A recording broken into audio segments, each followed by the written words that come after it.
Bueno, vamos a ir al capítulo 11 del Evangelio de Juan.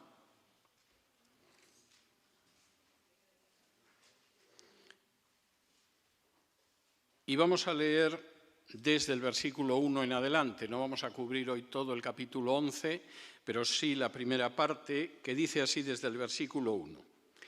Estaba entonces enfermo uno llamado Lázaro de Betania, la aldea de María y de Marta, su hermana. María, cuyo hermano Lázaro estaba enfermo, fue la que ungió al Señor con perfume y le enjugó los pies con sus cabellos. Enviaron pues las hermanas para decir a Jesús: Señor, he aquí, el que amas está enfermo. Oyéndolo Jesús dijo: Esta enfermedad no es para muerte, sino para la gloria de Dios, para que el Hijo de Dios sea glorificado por ella. Y amaba Jesús a Marta, a su hermana y a Lázaro. Cuando oyó pues que estaba enfermo, se quedó 2 días más en el lugar donde estaba. Luego, después de esto, dijo a los discípulos: Vamos a Judea otra vez. Le dijeron los discípulos: Rabí, ¿ahora procuraban los judíos apedrearte y otra vez vas allá? Respondió Jesús: ¿No tiene el día 12 horas? El que anda de día no tropieza porque ve la luz de este mundo, pero el que anda de noche tropieza porque no hay luz en él. Dicho esto, les dijo después: Nuestro amigo Lázaro duerme, mas voy para despertarlo. Dijeron entonces sus discípulos: Señor, si duerme, sanará.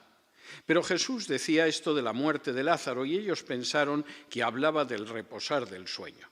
Entonces Jesús les dijo claramente: Lázaro ha muerto, y me alegro por vosotros de no haber estado allí para que creáis, mas vamos a él. Dijo entonces Tomás, llamado Dídimo, a sus condiscípulos: Vamos también nosotros para que muramos con él. Vino pues Jesús y halló que hacía ya 4 días que Lázaro estaba en el sepulcro. Betania estaba cerca de Jerusalén, como a 15 estadios. Y muchos de los judíos habían venido a Marta y a María para consolarlas por su hermano. Entonces Marta, cuando oyó que Jesús venía, salió a encontrarlo, pero María se quedó en casa. Y Marta dijo a Jesús: Señor, si hubieses estado aquí, mi hermano no habría muerto, mas también sé ahora que todo lo que pidas a Dios, Dios te lo dará.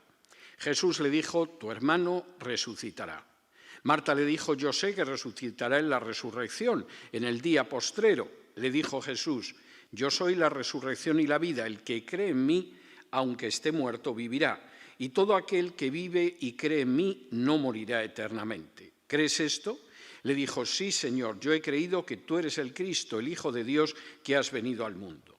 Habiendo dicho esto, fue y llamó a María, su hermana, diciéndole en secreto: El Maestro está aquí y te llama.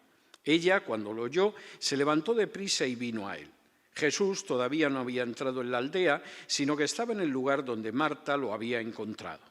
Entonces los judíos que estaban en casa con ella y la consolaban, cuando vieron que María se había levantado deprisa y había salido, la siguieron diciendo: Va al sepulcro a llorar allí. María, cuando llegó a donde estaba Jesús, al verle, se postró a sus pies diciéndole: Señor, si hubieses estado aquí, no habría muerto mi hermano. Jesús entonces, al verla llorando, y a los judíos que la acompañaban también llorando, se estremeció en espíritu y se conmovió y dijo: ¿Dónde lo pusisteis? Le dijeron: Señor, ven y ve. Jesús lloró. Dijeron entonces los judíos: Mirad cómo lo amaba. Y algunos de ellos dijeron: ¿No podía este que abrió los ojos al ciego haber hecho también que Lázaro no muriera? Jesús, profundamente conmovido otra vez, vino al sepulcro. Era una cueva y tenía una piedra puesta encima. Dijo Jesús: Quitad la piedra. Marta, la hermana del que había muerto, le dijo: Señor, hiede ya, porque es de 4 días. Jesús le dijo: ¿No te he dicho que si crees verás la gloria de Dios? Entonces quitaron la piedra de donde había sido puesto el muerto, y Jesús, alzando los ojos a lo alto, dijo: Padre, gracias te doy por haberme oído. Yo sabía que siempre me oyes, pero lo dije por causa de la multitud que está alrededor, para que crean que tú me has enviado. Y habiendo dicho esto, clamó a gran voz: Lázaro, ven fuera. Y el que había muerto salió atadas las manos y los pies con vendas y el rostro envuelto en un sudario. Jesús les dijo: Desatadlo y dejadlo ir. Hemos llegado al inicio del capítulo 11 de Juan, estamos más o menos en el ecuador del Evangelio de Juan, en el final casi de la primera parte y el inicio de la segunda, y de manera muy oportuna Juan relata aquí el séptimo milagro, la séptima señal que aparece en el Evangelio. Juan al final del Evangelio dirá que si se contara todo lo que Jesús hizo, él tiene dudas de que hubiera libros suficientes en el mundo para contener lo que hizo. Pero en su Evangelio, como hemos comentado en varias ocasiones, solo reúne 7 milagros. Y esos 7 milagros están en la primera parte del Evangelio. A diferencia de otros evangelistas que relatan un número mayor o menor de milagros, siempre más de 7, y que van distribuyendo esos milagros a lo largo del Evangelio, Juan va a dejar los milagros solo para la primera parte, lo que algunos llaman el libro de las señales, porque hay 7 señales y 7 señales muy bien escogidas. En la segunda parte solo habrá un milagro, pero será el de la resurrección, el 7 más 1, por decirlo de alguna manera. Y es totalmente adecuado y totalmente lógico que el séptimo y último milagro de Jesús que relata Juan sea la resurrección de entre los muertos, de un amigo, de una persona a la que amaba, de Lázaro, porque la segunda parte del libro va a estar centrada en la muerte del propio Jesús. Y antes de entrar en una segunda mitad del Evangelio, donde el tema central es que Jesús va a ser entregado a los poderes de las tinieblas, va a ser condenado, va a ser torturado, va a ser crucificado, va a ser depositado en la tumba, tiene que quedar claro ya con antelación que Jesús puede vencer a la muerte. Que esa gran pregunta que tarde o temprano acaba cayendo sobre los seres humanos, que es la muerte, qué sucede después de la muerte, qué pasa con nosotros en el momento y después de la muerte, ya ha recibido una respuesta muy clara por parte de Jesús antes de que Jesús se encamine hacia su propia muerte. El contexto de esta séptima señal de Jesús es la enfermedad de Lázaro inicialmente. En el capítulo 11, en el versículo 1, dice: estaba entonces enfermo uno llamado Lázaro de Betania, la aldea de María y Marta, su hermana. María, cuyo hermano Lázaro estaba enfermo, fue la que ungió al Señor con perfume y le enjugó los pies con sus cabellos. Enviaron, pues, las hermanas para decir a Jesús: Señor, he aquí el que amas está enfermo. Y oyéndolo, Jesús dijo: esta enfermedad no es para muerte, sino para la gloria de Dios, para que el Hijo de Dios sea glorificado por ella. Y amaba Jesús a Marta, a su hermana y a Lázaro, y cuando oyó pues que estaba enfermo, se quedó 2 días más en el lugar donde estaba.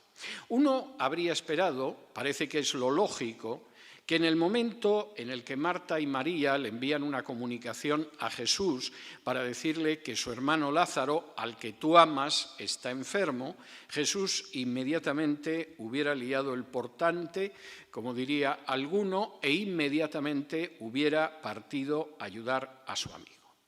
En realidad, esto es lo que todos nosotros esperamos cuando estamos en una dificultad. Lo que esperamos es que nos dirijamos a Dios a través de su Hijo Jesús y que inmediatamente Dios nos dé una respuesta. Si tenemos una enfermedad, si nos enfrentamos con una crisis familiar, si atravesamos dificultades económicas, lo que queremos es que Dios lo solucione y lo solucione ya. Esperamos soluciones.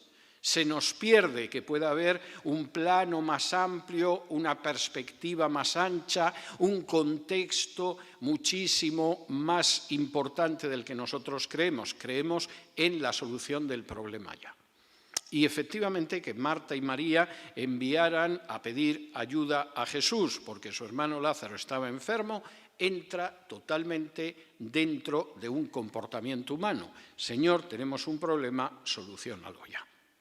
La cuestión está en que la visión de Dios no siempre coincide con la nuestra. Seguramente la mayoría de las veces no coincide con la nuestra. Como dice el profeta, los caminos del Señor no son nuestros caminos, sus propósitos no son nuestros propósitos, y de manera absolutamente sorprendente, incluso incomprensible, Lo que pasa es que Jesús en ese momento dijo: esta enfermedad no es para muerte, es para la gloria de Dios, para que el Hijo de Dios sea glorificado, y se quedó 2 días más en el lugar. Alguno incluso pensaría que qué falta de consideración, ¿no? Porque en última instancia, si tienes un amigo enfermo, no esperes 2 días a llamarle por teléfono, a visitarlo o a acercarte a su casa para ver si necesita algo de ti. Pero Dios en muchas ocasiones espera que en nuestra vida se produzca la verdadera desgracia, la desgracia en profundidad para actuar. Desearíamos que actuara desde el primer momento. Tengo una dificultad económica, Señor, ayúdame, no te esperes a que me echen de mi casa. Señor, tengo problemas en el trabajo, actúa ya, no esperes a que me despidan. Señor, tengo un serio problema de pareja, interven ahora, no esperes a que esto se haya roto, etcétera, etcétera, etcétera. Señor, mi hermano está enfermo, ven a atenderlo, porque no te irás a esperar a que se muera, ¿no? Y sin embargo es exactamente lo que hace Jesús, porque los caminos del Señor no son nuestros caminos, porque sus propósitos no son nuestros propósitos, y porque sabe mucho mejor que nadie lo que hay que hacer en un momento determinado, aunque a nosotros nos resulte incomprensible. Y Jesús se quedó 2 días más, en los cuales los discípulos seguramente dirían: bueno, menos mal que nos quedamos 2 días, a ver si se cura Lázaro, porque no están las cosas como para bajar a Judea, que las últimas fiestas que ha estado el maestro se ha librado en varias ocasiones de que lo apedrearan por un pelo. De manera que si se cura Lázaro y no tenemos que vernos en dificultades, mejor. Pero la historia no ha hecho nada más que empezar. Y al cabo de quedarse 2 días, en vez de bajar a ver a su amigo, continúa. Y dice así en el versículo 7. Luego, después de esto, dijo a los discípulos: vamos a Judea otra vez. Y le dijeron los discípulos: Rabí, ahora procuraban los judíos apedrearte y otra vez vas allá. Y respondió Jesús: ¿no tiene el día 12 horas? El que anda de día no tropieza porque ve la luz de este mundo, pero el que anda de noche tropieza porque no hay luz en él. Dicho esto, les dijo después: nuestro amigo Lázaro duerme, mas voy para despertarlo. Dijeron entonces sus discípulos: Señor, si duerme sanará. Pero Jesús decía esto de la muerte de Lázaro, y ellos pensaban que hablaba del reposar del sueño. Entonces Jesús les dijo claramente: Lázaro ha muerto, y me alegro por vosotros de no haber estado allí para que creáis, mas vamos a él. Dijo entonces Tomás, llamado Dídimo, a sus condiscípulos: vamos también nosotros para que muramos por él. En un momento determinado y de la manera más inesperada, y seguramente en contra de los deseos de al menos algunos de los discípulos, Jesús dice: nos vamos a Judea. E inmediatamente los discípulos dicen: no, un momento, Señor. Vamos a ver, que tú has curado a gente a distancia, ¿eh? Que nosotros nos acordamos de cuando vino el principal de la sinagoga, por cierto, algo que se relata por aquí, y te dijo que su hijo estaba enfermo, y tú por la palabra de fe del Padre a distancia lo curaste. Y cuando se dio la circunstancia de que aquel hombre regresaba a su casa, salieron a decirle: tu hijo está sano, y él dijo: ¿desde cuándo? Y entonces le dijeron: a tal hora, y él se dio cuenta de que fue cuando tú dijiste que su hijo quedaba sano. ¿Por qué no lo curas a distancia si está en tus manos? ¿A qué viene correr un riesgo? Hasta ahora están pensando en apedrearte, ¿y vamos a ir allí? Y la respuesta de Jesús es una respuesta tremendamente clara. Hay tiempo para todo. La luz del día dura 12 horas. Y cuando se camina a la luz del día, uno no tropieza.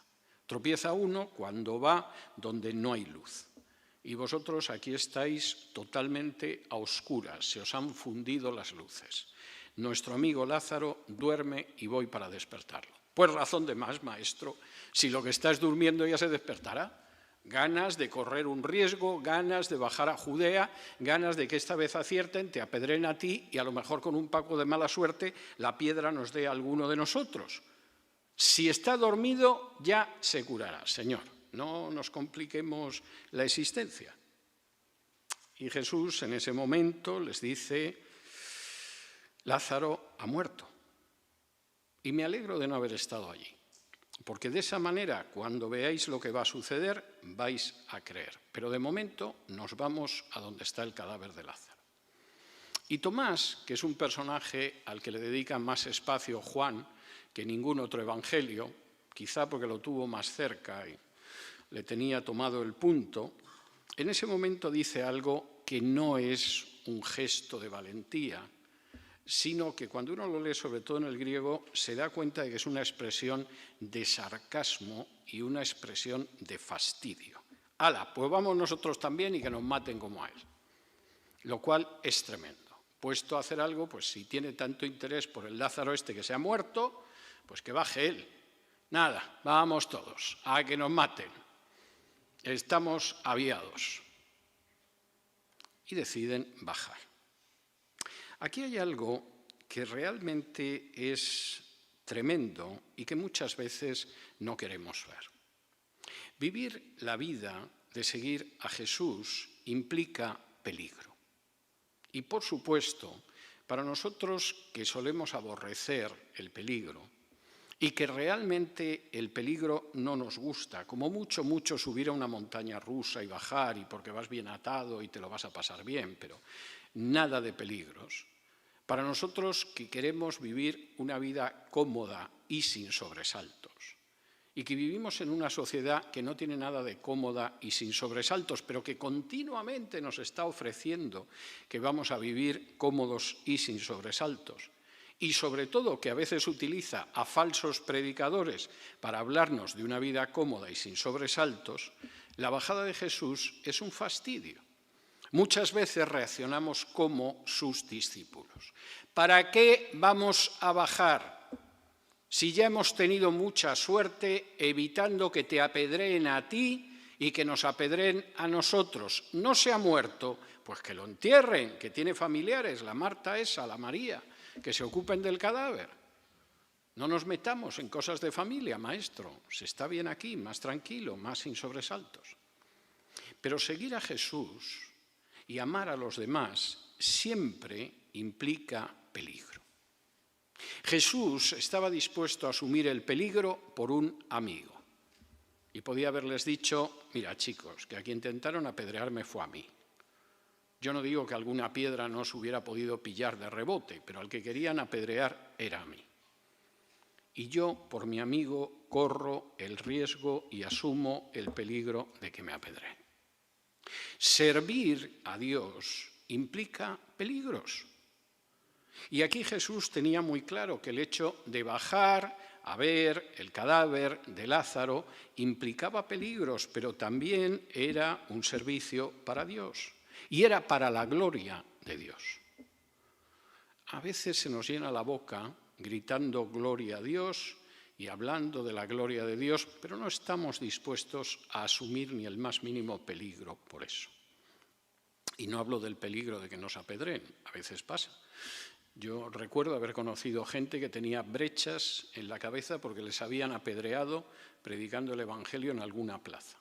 Recuerdo un pastor en Colombia que el hombre tenía todavía una cicatriz en esta parte de la cabeza de una pedrada que le había llovido en cierta situación predicando el Evangelio. Pero no es habitual.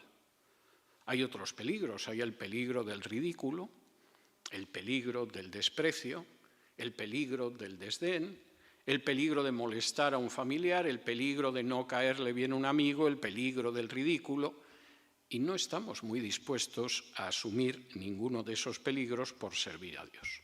Es más, siempre podemos decir que hay formas más eficaces, tranquilas y sin riesgo de servir a Dios. No era lo que pensaba Jesús. Jesús iba a asumir un riesgo por un amigo. Iba a asumir un riesgo por servir a Dios y además, el colmo, iba a asumir un riesgo por una situación sin remedio.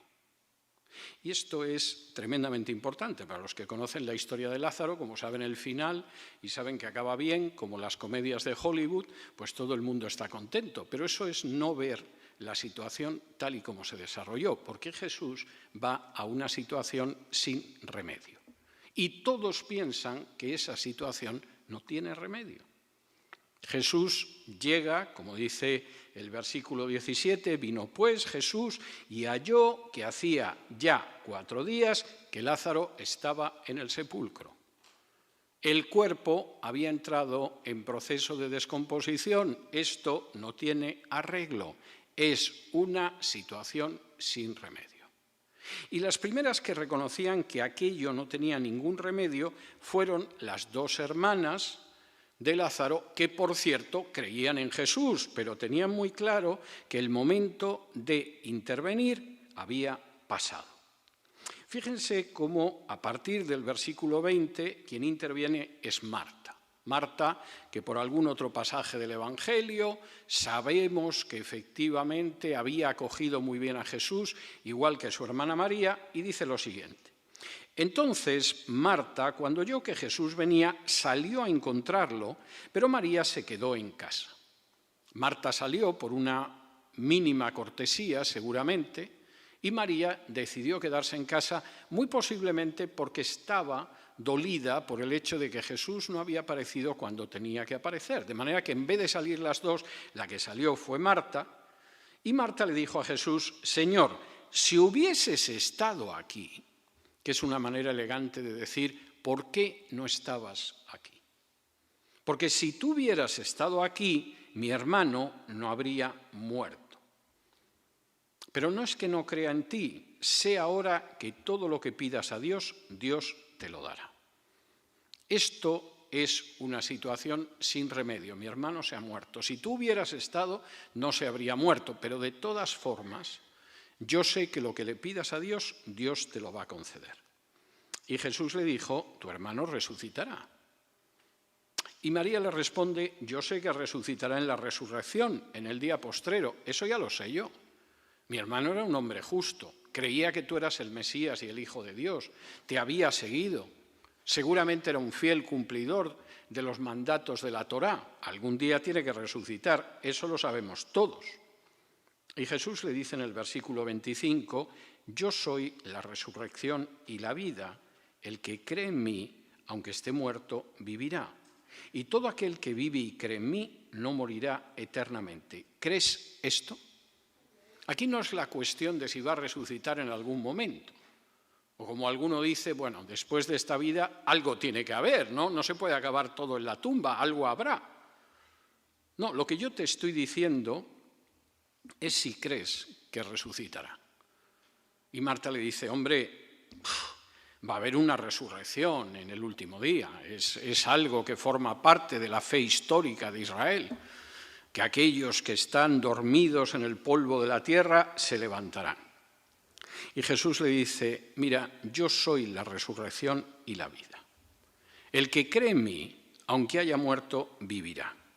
Y todo aquel que cree y está en mí y cree en mí, no morirá eternamente. ¿Tú lo crees eso, sí o no? Y la respuesta de Marta es muy clara. Sí, Señor, yo he creído que tú eres el Mesías, el Hijo de Dios, que has venido al mundo. Y en ese momento Marta dice, vamos a llamar a mi hermana María, porque mi hermana María también pensaba como yo que esta situación no tenía remedio, pero por la manera en que Jesús me ha respondido, puede que haya un remedio a esta situación. De manera que acaba de hablar con Jesús y, como dice el versículo 28, llamó a María su hermana diciéndole en secreto, el Maestro está aquí y te llama. No te quedes en casa. No te quedes en casa, María. Aquí está a punto de suceder algo. No me pidas detalles, no me digas qué va a pasar, pero por la manera en que el Maestro ha respondido, aquí lo que sucede es que va a pasar algo. Y María reaccionó inmediatamente, como dice el versículo 29, en cuanto que lo oyó se levantó deprisa y vino a él. Y la acción indica en griego un salir disparado, un ponerse de pie, echar a correr y ver qué sucede. Aquí a lo mejor no está todo acabado. Aquí a lo mejor la situación no es una situación que había que definirla como una situación sin remedio. Jesús todavía no había tenido tiempo de entrar en la aldea. Yo he estado en Betania varias veces, sigue siendo una aldeíta todavía ahora, pues me imagino que en el siglo I sería una aldeitilla. Y está a pocos kilómetros de Jerusalén, si quieres darte una caminata hasta puedes ir andando, y Jesús no había llegado todavía a entrar en la aldea. De manera que Marta se lo había encontrado a la salida antes de entrar en la aldea y María echó a correr a ver si lo encontraba antes de la aldea, y los judíos que estaban en la casa, pues intentando consolar a las dos hermanas por la pérdida, cuando vieron que María se levantaba, dijeron, esta va a llorar al sepulcro, pues vamos a arroparla, porque además su hermana no sabemos dónde se ha ido, y va a ir la pobrecita sola, a ver si se va a desmayar por el camino. Estaba al sepulcro a llorar y la siguieron. Pero María iba a encontrarse con Jesús, que no había entrado todavía en Betania. Y como dice el versículo 32, cuando llegó a donde estaba Jesús, al verlo, se postró a sus pies, diciéndole, Señor, si hubieses estado aquí, no habría muerto mi hermano. La misma frase de Marta. Señor, por decirlo de una manera más brusca, quizá incluso grosera, ¿por qué no estuviste aquí? Porque si tú hubieras estado aquí, mi hermano no se hubiera muerto. Señor, ¿por qué no interveniste en la vida de mi hijo? Porque si tú hubieras intervenido, mi hijo no hubiera acabado donde ha terminado. Señor, ¿por qué no interviniste en mi matrimonio? Porque si tú hubieras intervenido en mi matrimonio no hubiera terminado como terminó. Señor, ¿por qué no interviniste en mi trabajo? Estoy sin empleo en estos momentos porque tú no has intervenido. Señor, ¿por qué no interviniste en mi estado de salud? Y estoy con la salud deplorable que sufro en estos momentos, porque si tú hubieras intervenido, no hubiera pasado nada de esto. Lo que pasa es que las dos hermanas eran chicas creyentes y eran chicas educadas, y lo decían de una manera en la que el reproche sonaba más elegante. Si hubieras estado aquí, mi hermano no habría muerto. Seguramente nosotros diríamos, porque no estuviste aquí, mi hermano se ha muerto. ¿Y qué te hubiera costado llegar hace 4 días? Porque cuando te avisamos de que estaba enfermo, si hubieras venido, esto no habría sucedido. ¿Y cuál fue la reacción de Jesús? Bueno, pues no piensen ustedes que Jesús intentó justificarse o cosa parecida. En realidad, Jesús se mostró como era. En ocasiones, cuando somos objeto de una acusación, que puede tener razón o puede no tenerla, que se puede sustentar en la realidad o se puede sustentar en una mala comprensión de la persona que nos acusa, mucha gente tiene la tendencia a defenderse y, si puede, de manera amplia, detallada y profusa. Y Jesús le hubiera podido decir, igual que a Marta, bueno, pues mira, aquí hay razones para lo que ha sucedido, no he venido, pero tengo razones más que justificadas para no venir, etcétera, etcétera, etcétera. Y sin embargo, Jesús opta por actuar en vez de por hablar. Versículo 33. Jesús entonces, al verla llorando y a los judíos que la acompañaban también llorando, se estremeció en espíritu y se conmovió. La reacción de Jesús es la de una persona que no es indiferente al dolor. No se dedica a dar grandes explicaciones de por qué no he llegado aquí cuando vosotras queríais, ni se pone a justificar el hecho de que sí, yo sé también que si hubiera estado no hubiera muerto, pero como no estuve, se murió. Lo que en Jesús se ve en ese momento es el hecho de que al contemplar las lágrimas de aquella mujer y contemplar cómo lloraban también las personas que la acompañaban, él se removió en su espíritu y se conmovió y dijo, ¿dónde lo habéis puesto? Le dijeron, Señor, ven y ve, y Jesús lloró. Es la única vez en todos los evangelios donde se hace referencia a que Jesús llorará. La única vez. Hay veces en que se habla de cómo Jesús se aira viendo la ceguera y la dureza de corazón de los hipócritas religiosos.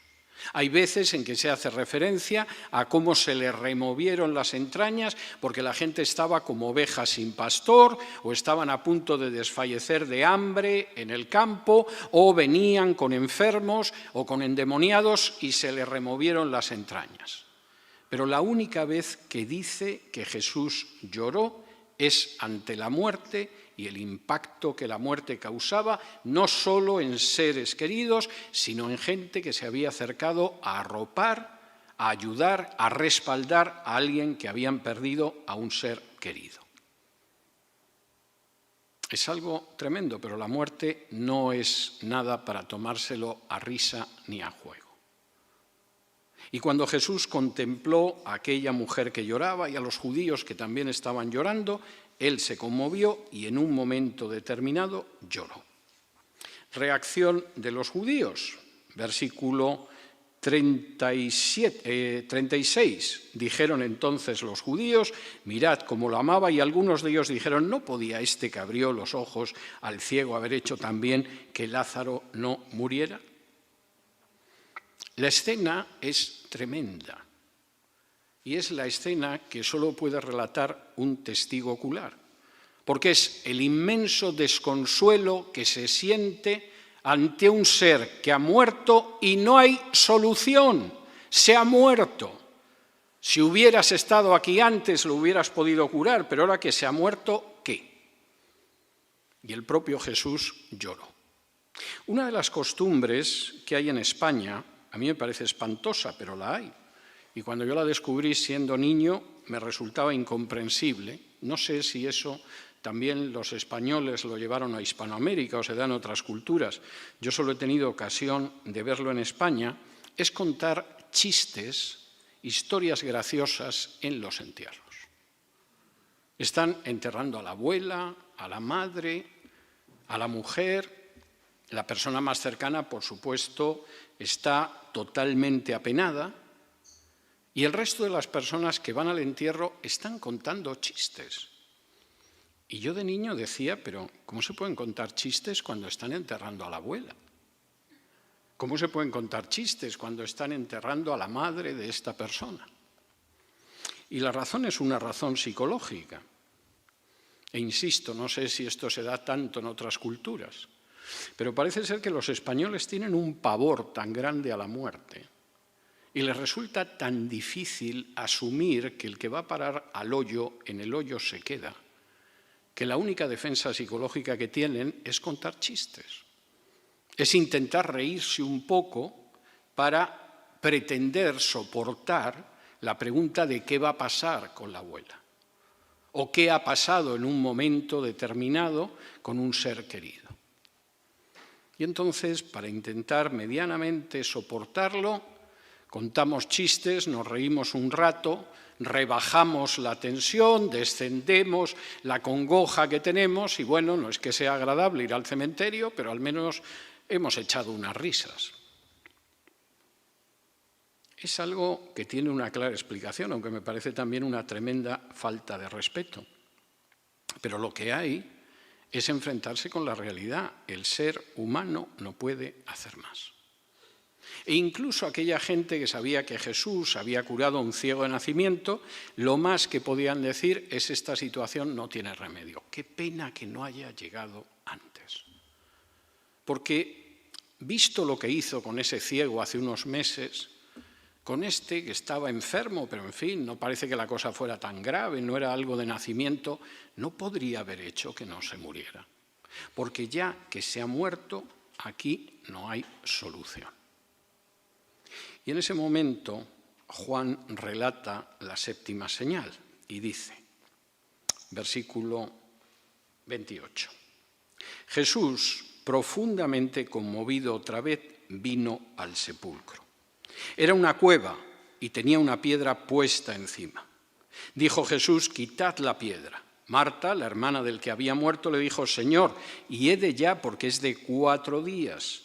Y Jesús le dijo: ¿no te he dicho que si crees verás la gloria de Dios? Y entonces quitaron la piedra de donde había sido puesto el muerto. Y Jesús, alzando los ojos a lo alto, dijo: Padre, gracias te doy por haberme oído. Yo sabía que siempre me oyes, pero lo dije por causa de la multitud que está alrededor, para que crean que tú me has enviado. Y habiendo dicho esto, clamó a gran voz: Lázaro, ven fuera. Y el que había muerto salió, atadas las manos y los pies con vendas y el rostro envuelto en un sudario. Y Jesús les dijo: desatadlo y dejadlo ir. Esta es la señal definitiva, porque es una señal sobre la muerte. Jesús llega, Jesús está profundamente conmovido, no llega como Superman con la mirada tremenda y a ver, abridme la tumba. Jesús llega totalmente conmovido. Ha muerto un amigo. Quería a ese amigo. Sabe lo que es la muerte.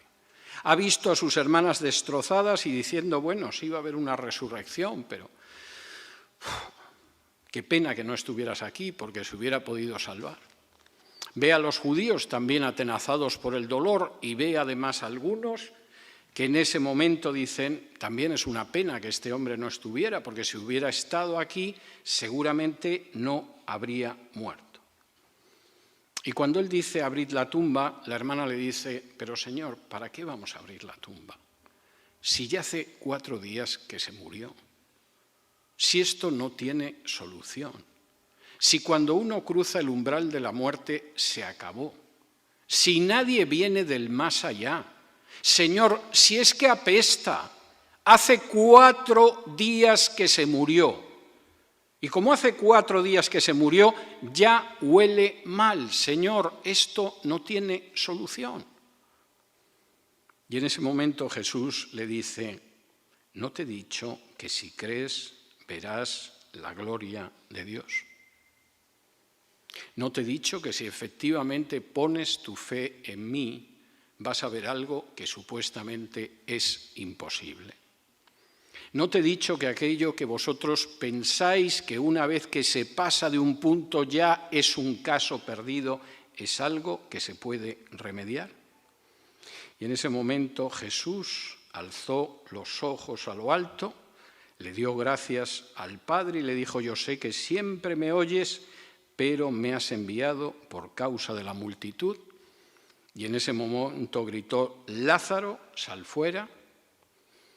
Y una fuerza que no se puede describir humanamente impulsó el cuerpo de un Lázaro muerto hasta tal punto que alguien que no podía moverse por sí mismo, porque sus manos y sus pies, sus extremidades estaban atadas con vendas y su rostro envuelto en un sudario, apareció en ese momento en la entrada de la cueva donde había sido sepultado.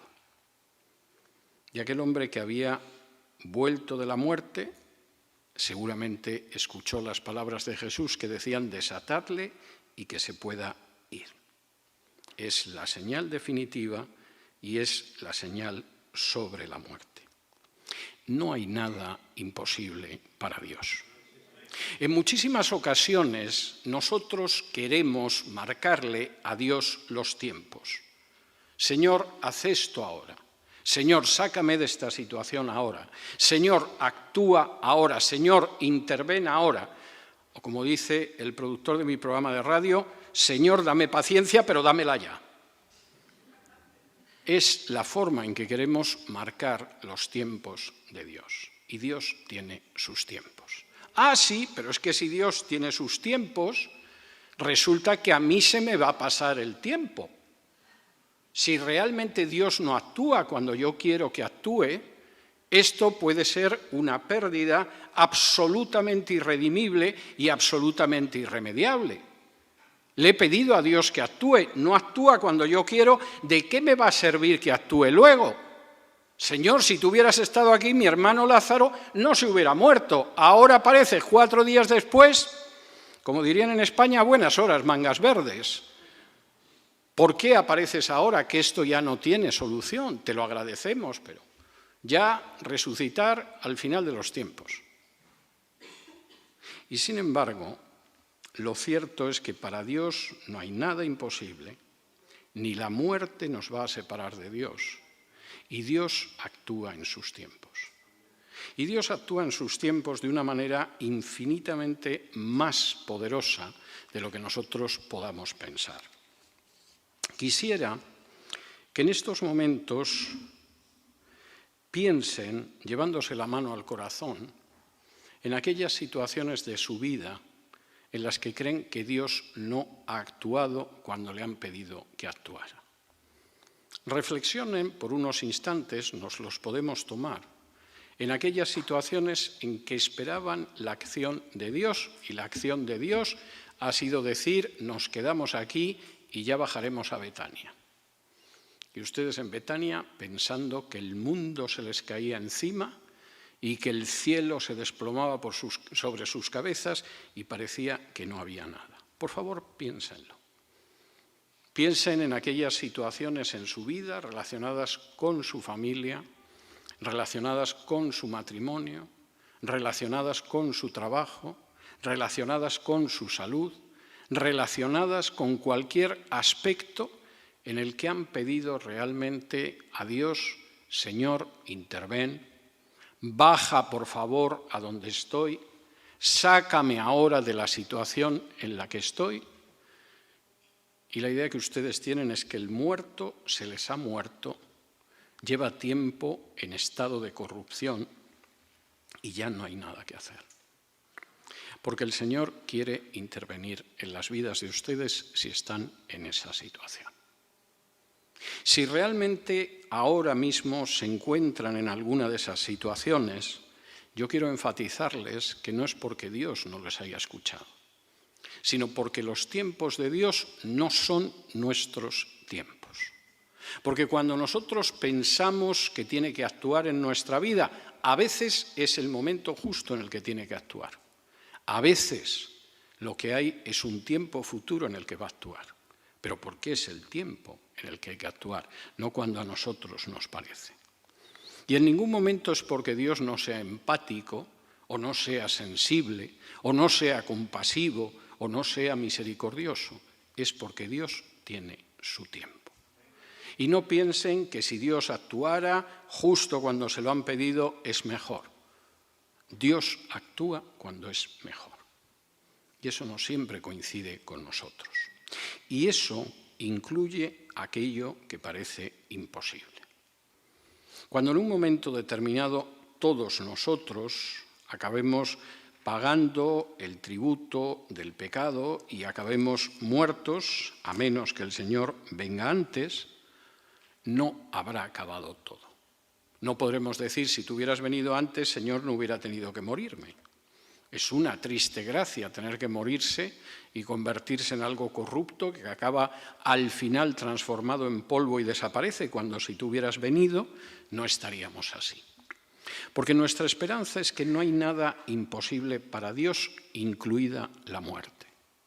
Y que en un momento determinado, hasta eso, que es lo único que da la sensación de que es absolutamente irremediable, efectivamente va a ser algo que cambiará por la acción de Cristo. Si me acompañan a la carta a los Filipenses, Filipenses capítulo 3, Pablo hace una serie de afirmaciones que son verdaderamente extraordinarias, pero que marcan lo que va a ser nuestro futuro. Y dice así en Filipenses capítulo 3 y versículos 20 y 21. Mas nuestra ciudadanía está en los cielos. La ciudadanía terrenal es importante. Pablo podía jactarse de que era ciudadano romano. Y cuando tenía problemas decía el famoso civis romanus sum, soy ciudadano romano, y eso le protegía. Yo llevo orgullosamente un documento de identidad americano que me marca como ciudadano americano y sé que tengo mis derechos, e incluso cuando me ha pillado en algún país extranjero sabía que tenía una legación diplomática con la bandera de las barras y las estrellas que me protegía. pero nuestra ciudadanía está en los cielos. Y aunque estamos orgullosos de tener la ciudadanía que tengamos, porque hemos nacido en ese país o porque nos hemos naturalizado ciudadanos de ese país, Pablo, que estaba orgulloso de ser ciudadano romano, podía decir: nuestra ciudadanía está en los cielos, de donde también esperamos al Salvador, al Señor Jesucristo, el cual transformará el cuerpo de la humillación nuestra para que sea semejante al cuerpo de la gloria suya, por el poder con el cual puede también sujetar a sí mismo todas las cosas. Habrá un momento de la historia en que seguramente muchas de las ciudadanías actuales no existirán. Los imperios y las naciones piensan que son eternos. Los que nos dedicamos a la historia sabemos que no hay una tontería mayor que se pueda pensar. El gran imperio de una época es una ruina en la generación siguiente. A la otra ya ni se acuerdan de que existió, ni de que pueda ser un imperio. Si el imperio altivo en una época concreta consigue sobrevivir como nación modesta, ha tenido suerte, porque a veces desaparece del todo. Y me faltaría tiempo esta mañana para irles citando un imperio tras otro a lo largo de milenios de historia. Pero gracias a Dios nuestra ciudadanía está en los cielos. Y de los cielos esperamos que vendrá nuestro Salvador, el Señor Jesucristo. Y cuando vuelva, este cuerpo que tenemos ahora, que se va deteriorando simplemente con el paso del tiempo, y al que no le podemos cambiar las piezas, como si fuera una casa o un automóvil o un electrodoméstico, sino que nos va humillando. Cada vez nos cuesta más subir escaleras, parece que hacen los escalones más grandes que cuando éramos niños. Cada vez las distancias se nos hacen más largas, parece que las calles se complacen en alargarlas y alargarlas para que nos cansemos más. Este cuerpo que nos va humillando, en el doble sentido de humillarnos, pero también de hacernos más humildes, un día será transformado. Y cuando sea transformado por Cristo, tendremos un cuerpo de gloria como el que Él tuvo cuando resucitó. ¿Por qué? Por el poder con el cual puede sujetar a sí mismo todas las cosas. Aquel Lázaro que salió de la tumba no recibió un cuerpo como el de Jesús, simplemente de manera temporal volvió a vivir. Pero la resurrección de Lázaro era una señal, la séptima señal que relata el Evangelio de Juan, de que no hay nada que pueda interponerse entre el amor de Dios y nosotros, ni siquiera la muerte. Que no hay nada que Dios no pueda vencer, ni siquiera la muerte. Y que no hay nada en absoluto de lo que en realidad tengamos que tener miedo. Porque Cristo murió, fue crucificado, depositado en el sepulcro y resucitó gloriosamente al tercer día, para darnos la señal de que incluso el último enemigo, la muerte, acabará siendo vencido y estaremos siempre con el Señor. Vamos a orar. Padre nuestro, te damos muchas gracias porque no hay nada imposible para ti. Te damos muchas gracias porque incluso la muerte es algo que resulta totalmente débil frente a tu potencia y frente a tu poder. Padre nuestro, queremos pedirte que en esta mañana nos enseñes cuáles son tus tiempos, que en esta mañana nos enseñes a esperar, que en esta mañana nos enseñes a confiar en ti para que si ahora mismo no has escuchado alguna de nuestras oraciones, confiemos en que esa oración ha sido escuchada y a su tiempo tú lo pondrás en práctica. Queremos pedirte también, Señor, que en esta mañana podamos presentar con confianza ante el trono de gracia de tu Hijo Jesús todas nuestras peticiones, en la confianza de que efectivamente tú, Señor, nos escuchas. Y esta mañana también, Señor, te damos gracias por poder estar aquí, por podernos dirigir a ti en oración, por alabarte, por aprender de tu palabra, por disfrutar de la comunión los unos con los otros. Y colocamos delante de ti esta semana que empieza hoy para que tú nos guíes a lo largo de toda esta semana, para que podamos sentir tu cuidado amoroso, para que podamos sentir tu compasión en nuestras vidas, para que podamos sentir cómo provees para todas nuestras necesidades. Y te damos gracias por todo ello en el nombre de Jesús. Amén. Que Dios los bendiga.